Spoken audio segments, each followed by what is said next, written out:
네, 국민의힘 장동혁 대표가 결국 12.3 비상계엄에 대해서 사과를 했습니다. 그동안 민주당의 의회 폭주로 비상계엄이 불가피했다는 입장을 견지했었는데요. 하여튼 사과를 했지만 후폭풍도 만만치 않습니다.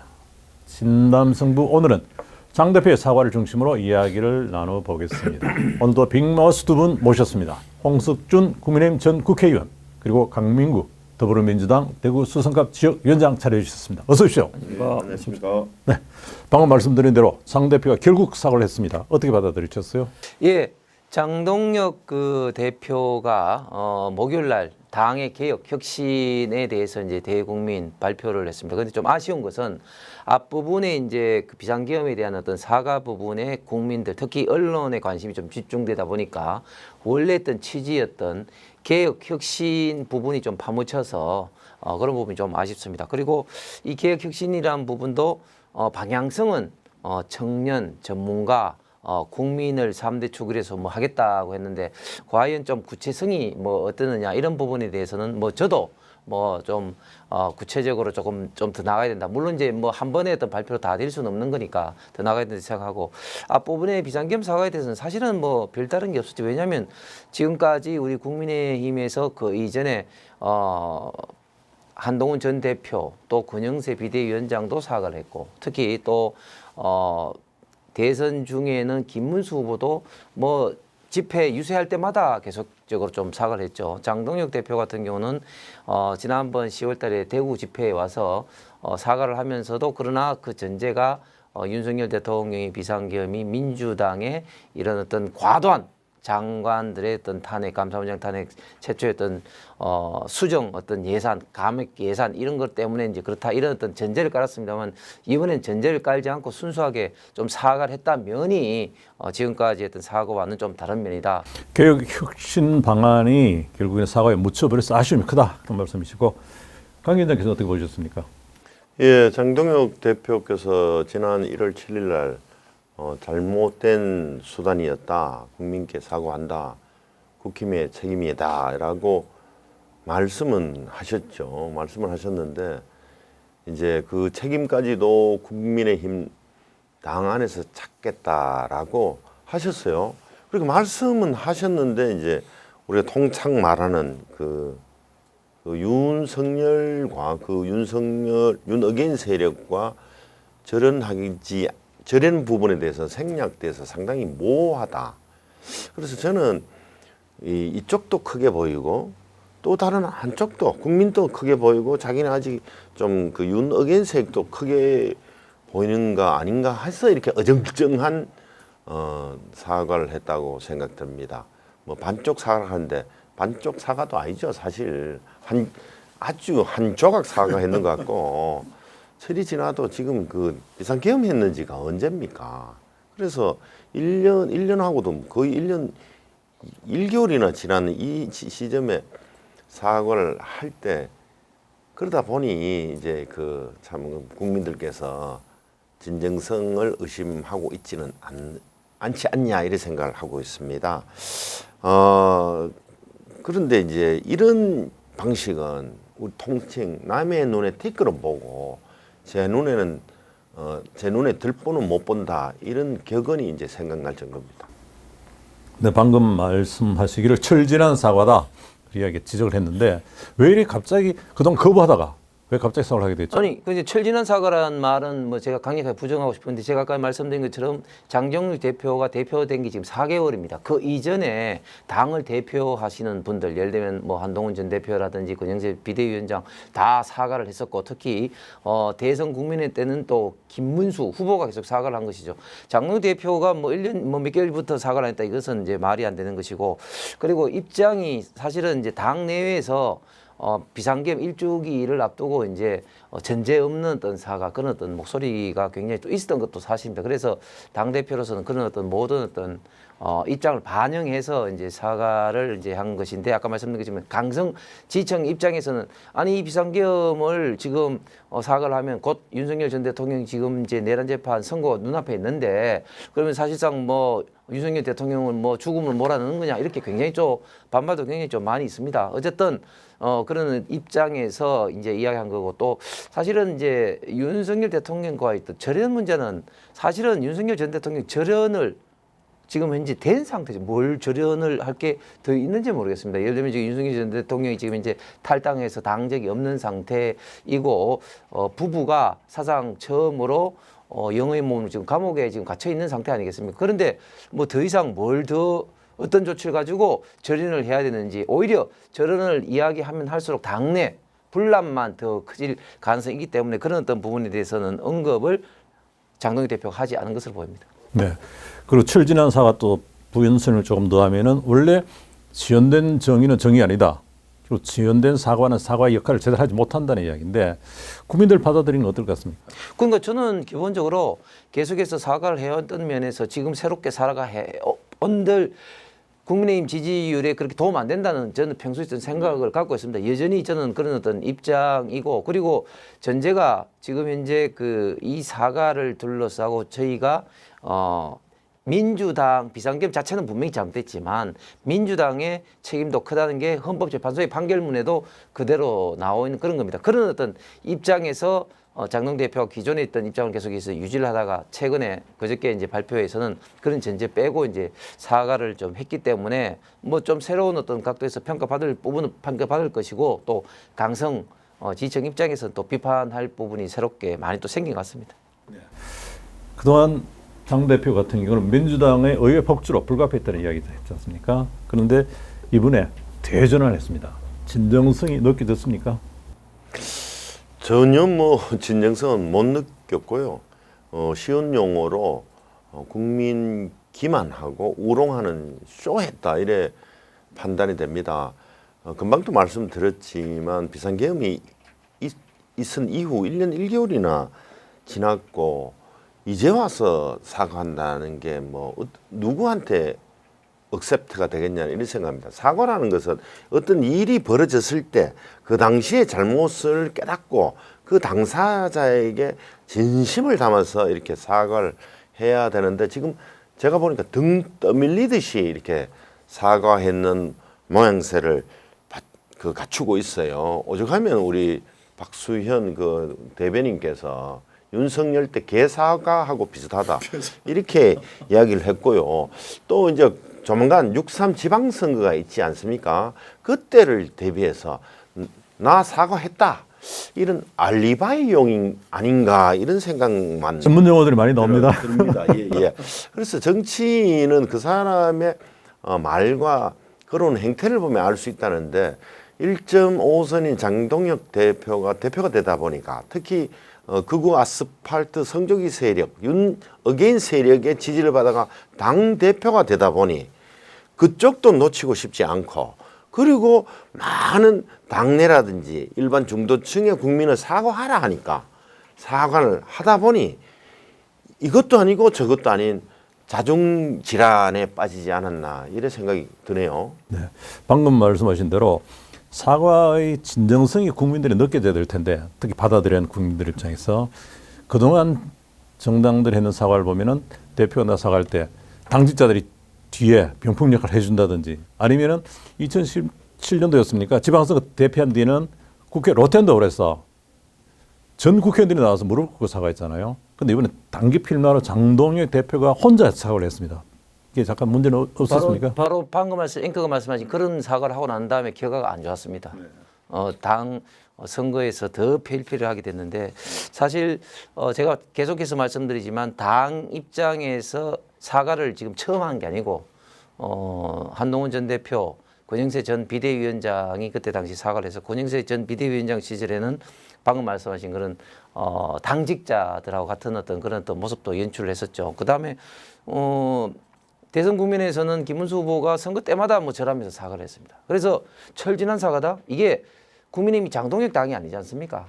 당 대표로서의 어떤 대표성을 갖고 있는 그런 어떤 한 사람일 뿐인데 역대 앞전에 제가 말씀드렸던 그런 어떤 사람들이 다 사과를 했는데 장동혁 대표 시절에 사과를 가지고 자꾸 철지낸 것이다. 이런 것은 좀 말이 안 맞는 것 같고 저는 기본적으로 지금 우리 국민의힘이 가장 큰 문제는 뭐냐면 이런 어떤 사과보다도 이 당 개혁 혁신을 둘러싼 여러 가지 어떤 이야기들이 아까 제가 처음에 모두에 말씀드린 것처럼 너무 좀 생각이 좀 다른 면, 그리고 국민들이 이 개혁 혁신한 이런 면이 좀 와닿지 않으면 그런 문제가 더 핵심적인 포인트지, 사과의 포인트가 국민의힘이 국민들로부터 지지를 받고 안 받고 하는 그런 직접적인 포인트는 아니라고 봅니다. 통과 의뢰로 장 대표의 사과를 요구했던 국민들 여론 같고요. 그런데 이렇게 단기 필마 사과의 원인이 결국 김민수 최고위원을 비롯해서 친윤 계열 상당히 반발이 심했지 않습니까? 그 최고위원들의 저항이 있어서 그랬던 거 아닙니까?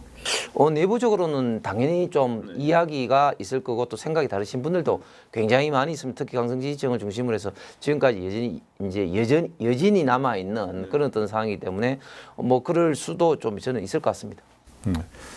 그리고 조금 전에 잠깐 말씀하셨는데 윤석열 전 대통령에 대한 절연, 뭐 홍 전 의원께서는 이미 끝났는데 무슨 또 절연하라고 하느냐 이야기하시는데 어떻습니까? 이번 그 사과의 의미는 그 재작년 12.3 비상계엄에 대해서 사과를 하면 핵심 중에 핵심이 윤석열 전 대통령하고 관계를 어떻게 설정할 것이냐 이거예요. 이건데 이 장동혁 대표는 예전에 대표가 되는 선거 기간 후보 기간 내내도 자기가 대표가 되면은 윤석열을 찾아 면회를 하겠다라든지 또다시 다른 최고위원 또한 그 말을 하고 실제로 그렇게 하기도 했어요.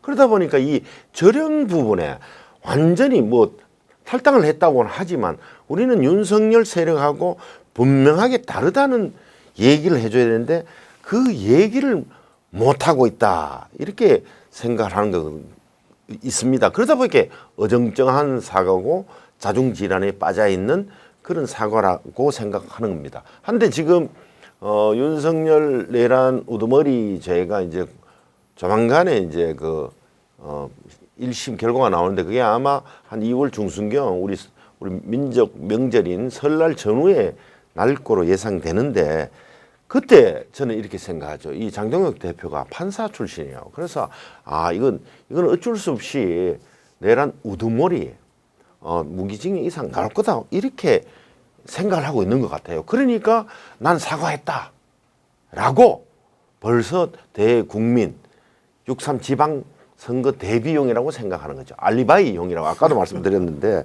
그렇게 하고 있다고 생각하고요. 또다시 하나 더 미흡한 거는 부정선거에 대해서도 크게 언급이 없습니다. 이 부정선거는 부정선거론을 하면 대한민국의 모든 권력은 선거에서 나오는데 국민에 의해서 선출된 공직자들이 대한민국을 이끌어가지 않습니까? 대통령, 국회의원, 광역단체장, 지방단체장 다들 선출된 권력인데 이거를 선거를 부정하면 대한민국 모든 근간을 부정하는데 여기에 대한 입장 표명이 없는 것이 아직까지도 이 장 대표는 한 발짝도 못 나가고 있구나. 선거 부정에 대한 입장 표명이 없는 게 유감이다.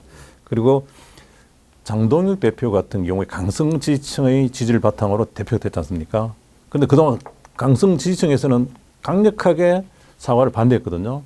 양해가 이루어졌습니까 지금은?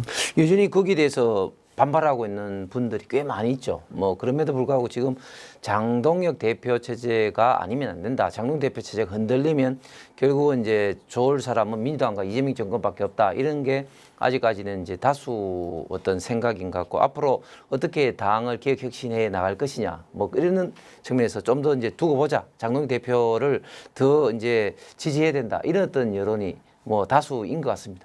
일단은 양해를 하고 넘어가는 것 같습니다. 그런데 쇄신을 발표했거든요.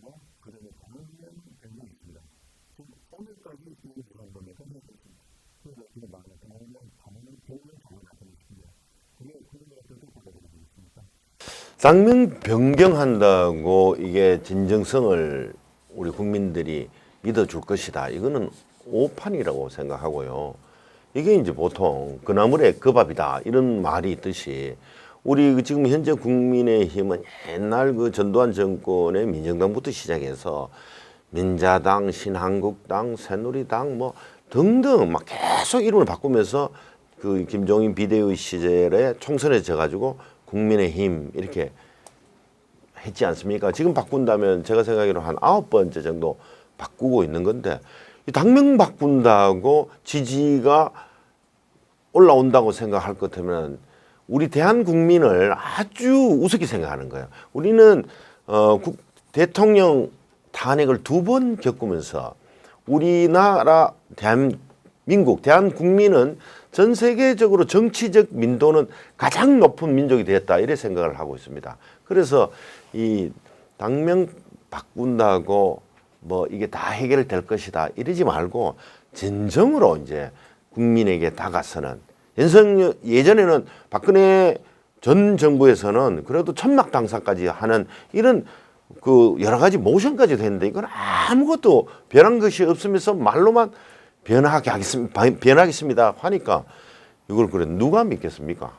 저도 당명만 바꾸어서는 의미가 없다. 이제 중요한 것은 이제 당명을 바꾸는 이제 이 시기에 여러 가지 어떤 당의 시스템을 동시에 지금 이제 개혁하고 혁신하는 그런 걸 이제 밟아 나가는 것이죠. 그렇기 때문에 당명만 바꾼다고 지금 이제 그 말하는 것은 좀 잘못된 것이고, 과연 이제 당명 안에 있는 내용물을 어떻게 바꿀 것이냐 이런 어떤 문제인데, 그런 어떤 면에서 장동혁 대표가 청년 전문가 국민 어떤 그런 걸 강조했지만, 그런 어떤 이야기한 것을 좀 세분화해서 디테일적으로 이제 만들어서 그 작업과 아울러 이제 당명이 바뀌어지는 것이죠. 그래서 저는 이렇게 생각합니다. 당명 바꾸는 것에 어떤 뭐랄까 국민으로부터 어떤 성공 여부는 결국은 당명 그 자체가 아니라 그 안에 있는 내용물이다. 그 안에 있는 내용물이 얼마만큼 국민들이 봤을 때 그래도 국민에게 다가가려 하는구나, 어떻게 미래를 준비하려고 하는구나, 이런 평가를 받는 것에 따라서 좌우가 된다고 봅니다.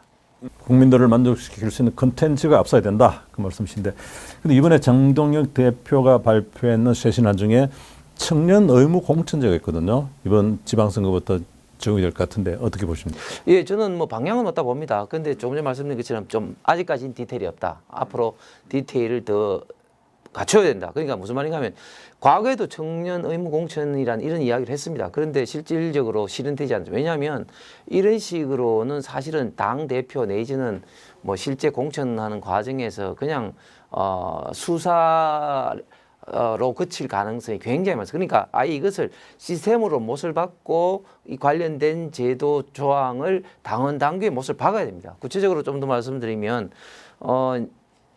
공천을 할 때 공정한 평가, 즉 내려꼽는 어떤 그 하향식 낙하산이 돼서는 일단 기본적으로 대진제가 안 됩니다. 우리 당은 좀 창피한 이야기지만 특히 영남권을 중심으로 TK 같이 당세가 강한 지역은 항상 이름만 다를 뿐이지 낙하산으로 상당 부분 공천이 이루어져 왔습니다. 그게 지난 총선 때 피해 보셨죠? 예, 그게 이제 뭐 총선이든 뭐 지방선거든. 그러니까 일단 당 대표가 모든 것을 내려놓아야 된다. 그래서 철저하게 시스템, 경쟁 시스템으로 가야 된다는 전제하에서, 그러면 어떻게 경쟁 구도를 가느냐? 공정한 평가가 이루어져야 된다. 공정한 평가는 뭐의 기준이 되느냐? 결국은 중진들은 어떤 페널티를 받고 또 청년들은 어떤 인센티브를 받느냐 하는 것들이 합리적으로 이루어져야 되고, 그런 어떤 평가의 가장 기본은 신상필벌, 즉 잘한 사람은 잘한 대로 인센티브를 주고 못한 사람은 못한 사람대로 저는 페널티를 주는 이런 시스템을 마련한 가운데, 특히 청년청에 대해서는 말로만 하는 것이 아니라 좀 더 구체적인 그런 어떤 인센티브 조항을 통해서 제도적으로, 그냥 뭐 일시적인 어떤 그런 어떤 그게 아니라 제도적으로 이런 어떤 청년청이 당에 들어와서 역할을 할 수 있는 그런 어떤 시스템이 앞으로 만들어져야 됩니다. 지금까지는 일단은 아직까지 좀 디테일이 좀 부족해 보입니다. 인센티브와 페널티가 분명해야 된다 말씀이시고, 그리고 장 대표가 발표한 이야기 중에 아까 말씀하셨듯이 범보수 대통합, 그러니까 빅 텐트 이야기를 했거든요. 어떻습니까?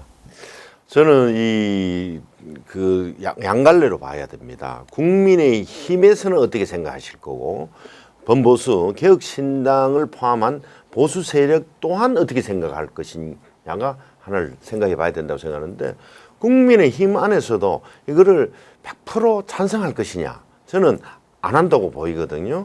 예를 들면 이제 정광훈파, 소위 말하는 광화문파들도 있고 세이브 코리아 파도 있어요. 여기서는 아주 우리가 말하는 강성 구구 아스팔트 세력이라고 이름 나 있지 않습니까? 이분들이 이거를 찬성해 주실까 말까 여기에 한 강권도 있고요. 그러면 범보수 개혁신당 안에서도 이거를 자기네들이 받아줄 것이냐? 우리가 잘못하면 저 국힘 침몰하고 있는 배에 올라타서 우리가 같이 침몰하면 안 된다라고 또 반대하는 사람이 있을 수가 있다 이런 생각할 수 있습니다. 그리고 나머지로는 마지막 크게 우리 국민 지지층에서 보수를 지지하는 사람들은 그러면 이 통합에 대해서 어떻게 생각할 거냐고 생각해야 되는데 누가 봐도 지금 그 지지율 등등으로 봤을 때는 자기가 보수층이라고 또는 우파층이라고 하는 이 국민들이 지금 현재 국민의힘 통합하는 국민의힘을 지지해 줄 것이냐가 관건이고 또는 저 개혁신당 이준석 대표는 개혁신당도 지금 아직까지 국민의 지지율은 계속 3, 4%에 머물러 있단 말이에요. 또 그리고 반대로 이준석 전 대표 같은 경우는 그 남녀 갈라치기를 하고 세대 갈라치기를 했는 그 또 반대 파장이 큽니다. 그래서 소위 말해서 싫어하는 사람이 또 많이 생성돼 있어요. 이런 복잡한 문제가 있어서 이게 통합을 한다 하면은 1+1은 2가 아니고 3이 되고 4가 돼야 되는데 1+1 해가지고 다시 1이 되는 결과도 초래할 수가 있다고 생각하니까 아마 저는 장동혁 대표 경험 일천한 대표로서 그냥 국려지책으로 이 발언을 하지 않았나 너무 깊은 고민이 없는 이런 발표였다고 보여집니다. 그런데 당수의 신안을 발표하고 그 다음날 바로 당직 인선을 했는데 친윤 또 강성 중심을 했단 말이죠. 어떻게 봐야 되죠? 글쎄요, 뭐 정점식 의원이 지금 이제 정책위의장이 됐습니다. 정점식 의원은 이제 검사 출신의 삼선 의원인데 뭐 친윤이라면 친윤이지만 그렇게 색채가 짙지 않은 친윤이죠. 그런데 사실은 지금 친윤이라는 의미가 거의 없습니다. 왜냐하면 뭐 어떤 뭐 친윤이라든지 이런 어떤 게 있으면 확실한 그 보스가 힘이 있어야지 그 친윤이라는 의미가 말이 맞죠. 예를 들면 지금 민주당 같은 경우는 친명, 친청 하면 그게 말이 맞죠. 그게 확실한 보수가 힘이 있기 때문에. 그러나 지금 감옥에 가 있는 윤석열 대통령 때문에 친윤, 그것은 이미 완전히 이제 없어졌다고 저는 그렇게 보고, 그 다음에 또 한 사람이 이제 지명직 최고위원으로 조광환 전 남양주 시장이 이제 임명됐는데, 조광환 시장 같은 경우는 뭐 잘 아시는 것처럼 문재인 정권 때는 아주 핵심 친문이었고, 남양주 시장을 하면서 경기도지사였던 이재명 지사와는 좀 많이 좀 대립이 되다가 이제 전향을 해서 지금 우파 보수 정당에 지금 와 있는 그런 어떤 분입니다. 그래서 이게 제가 볼 때는 스펙트럼으로 봤을 때는 중도에서 좀 이 보수까지 좀 아우르는 뭐 딱 2명밖에 안 있습니다만은 그런 어떤 인사가 아닌가 생각합니다. 네. 그리고 장해찬 여의도 연구원 부원장이죠. 한동훈 전 대표, 그리고 당기 사건 지금 조사 중이지 않습니까? 중징계를 하지 않으면, 그러니까 아마 중징계라는 게 결국은 제명이라든지 그런 중징계를 얘기하는 것 같은데, 중징계가 되지 않을 경우에 100만 당원이 들고 일어날 것이다 했는데 어떻습니까?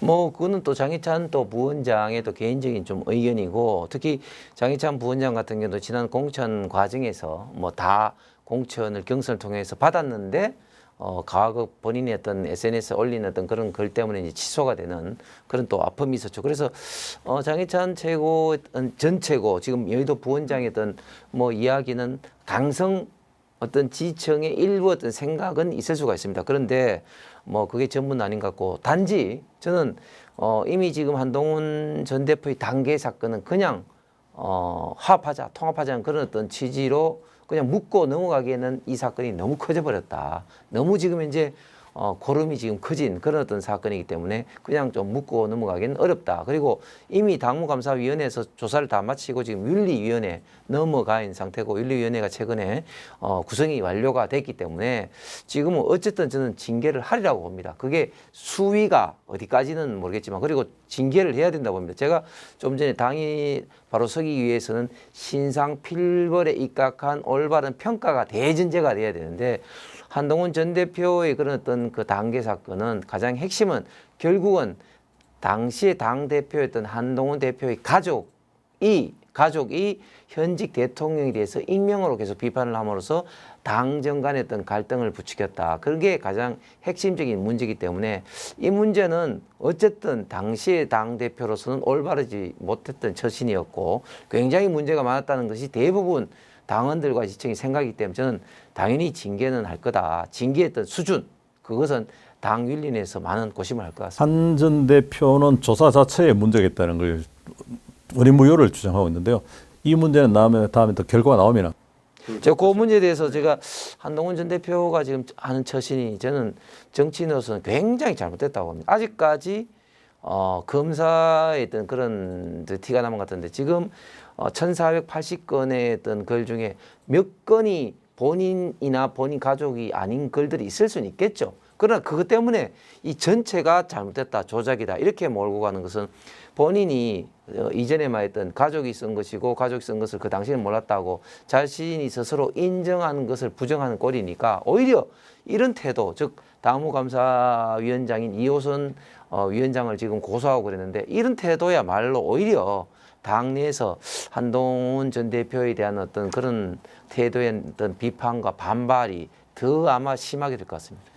장동혁 체제에 대해서 당 안팎에서 말이 상당히 많습니다. 이 장동혁 체제가 지방선거 때까지 그대로 가겠습니까? 저는 시기적으로 두 차례의 큰 변곡점이 있을 것이다 이렇게 생각합니다. 그게 2월달 설 전후에 있는 윤 전 대통령의 1심 판결입니다. 그러면은 이제 정상적으로 구동을 하게 되면 이때까지 그 장동혁 체제의 대표적인 메시지가 우리가 황교안이다 이렇게 이야기를 던졌어요. 그래서 여기에 대한 뚜렷한 지방선거를 이기기 위해서는 비대위 체제로 넘어가야 된다고 정상적인 기능을 하는 정당이라고 생각했는데 제가 이렇게 보니까 요즘 보니까 그게 아닌 것 같아요. 그냥 이거는 넘어가면서 장동혁 대표는 우선 6.3 지방선거를 대비하면서도 지는 것까지 대비하고 있는 것 같아요. 저더라도 당권을 계속 잡기 위해서 가장 강력한 경쟁 세력인 한동훈 세력, 그 지지 세력을 이번 단계 사건으로 확실하게 징계하고 말살하고 씨를 말려놓겠다 이런 전략으로 가고 있다고 생각합니다. 그런데 또 그렇지만 또 지더라도 당대표 그 세력을 계속 이어가겠다는 생각을 하지만 사실상 지선은 결과가 현재로서는 보면 불을 보듯이 뻔한 현상인데도 지금 장동혁 체계는 그걸 인정 안 하고 우선 눈앞에 급급한 당권 싸움에 더 집착하고 있다 이래 생각하고 있습니다. 그 6.3 지방선거 대책이라고 내놓은 것이 SNS에 댓글 국책제를 하자 하면 참 제가 보니까 이게 무슨 초등학생이 내놓는 대책 비슷하게 보일 정도로 참 어처구니가 없던데요.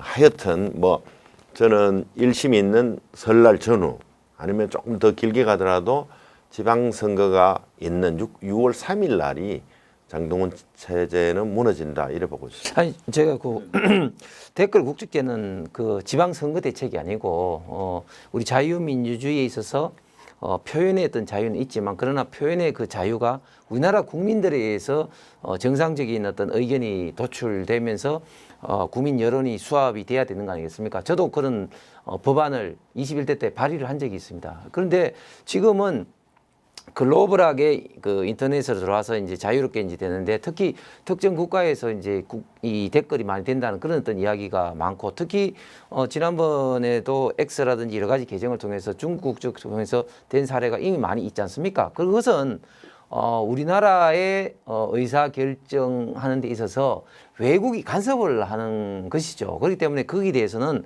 우리가 분명히 외국 사람이 댓글을 달지 마라. 이런 건 아니고 그러나 국적을 통해서 어떤 사람들이 여기에 대해서 의견을 표명하고 있는지는 우리나라 국민들 알아야 되죠. 그리고 그것은 대부분의 선진국에서도 댓글 국적제가 있습니다. 그렇기 때문에 이것은 절대 지방선거용이 아니다. 우리 올바른 자유민주주의의 의사 결정 과정을 좀 더 우리가 투명하고 공정하게 하기 위해서 저는 반드시 필요하다고 봅니다. 한동훈 대표가 있으나 없으나 결국은 지방선거 결과에 따라서 장동혁 호의 운명이 갈라진다. 단 이 한동훈 전 대표의 단계 사건은 아까 제가 말씀드린 것처럼 신상 필벌에서 반드시 어느 정도 수위는 모르겠지만 저는 반드시 징계가 되는 것이 당의 올바른 길이라고 생각합니다. 오늘도 두 분 바쁜데 나와주셔서 감사합니다. 고맙습니다. 네, 고맙습니다.